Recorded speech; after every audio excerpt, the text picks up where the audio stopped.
साधकों, जैसे जैसे अक्टूबर का महीना पास आता है तो त्योहारों की आहट आने लगती है।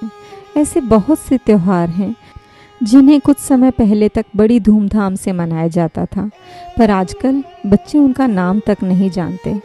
ऐसा ही एक त्यौहार था सांझी, जिसे मुख्य रूप से दिल्ली, हरियाणा, पंजाब और पश्चिमी यूपी के कुछ हिस्सों में मनाया जाता था।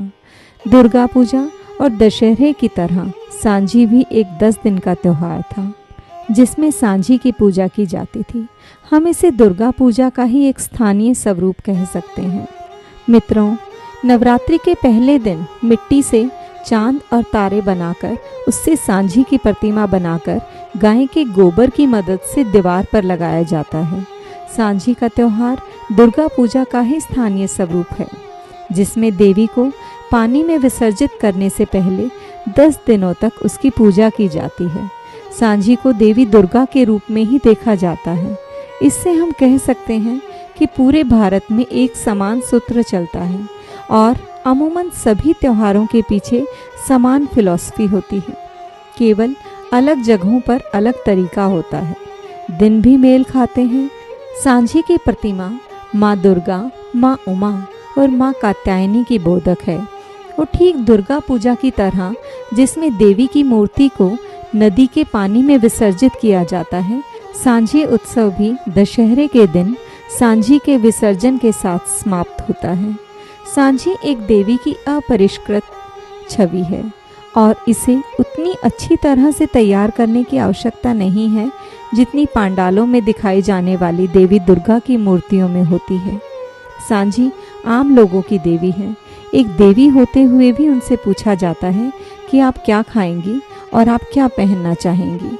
पहले दिन जब सांझी को दीवार पर उकेरा जाता है तो शाम ढलने के ठीक बाद भक्ति गीत, जो भूली हुई लोक कथाओं का हिस्सा होते हैं, उन्हें गाया जाता है और आने वाले 10 दिनों तक ये प्रथा चलती रहती है। दशहरे के दिन दीवारों पर लगे चित्रों को वहाँ से हटा दिया जाता है। देवी के सिर को छोड़कर बाकी का सारा सामान दिन में तालाब में डाल दिया जाता है, लेकिन देवी का सिर सुरक्षित रख लिया जाता है। फिर एक मिट्टी के बर्तन या कहिए घड़ा लेकर उसके पेट में छेद कर दिए जाते हैं और उसमें देवी का सिर रखकर फिर शाम को लड़कियां अपने अपने मिट्टी के बर्तनों के साथ गांव के तालाब में अपने मटके, जिसे स्थानीय भाषा में मल्लो कहा जाता है, उसे तालाब में प्रवाहित करती हैं। गांव के लड़के डंडों और पत्थरों की मदद से उस मटके को तालाब में डुबाने की कोशिश करते हैं। एक कहावत है कि किसी भी मटके को तालाब के पार नहीं जाना चाहिए, अन्यथा ये पूरे गांव के लिए दुर्भाग्य लेकर आएगा। लेकिन अब सांझी नहीं मनाई जाती। सांझी का त्यौहार विलुप्त होने के कगार पर है।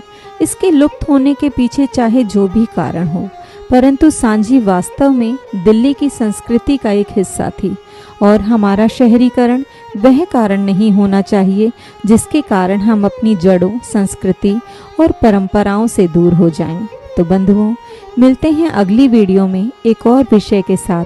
तब तक के लिए आज्ञा चाहूँगी।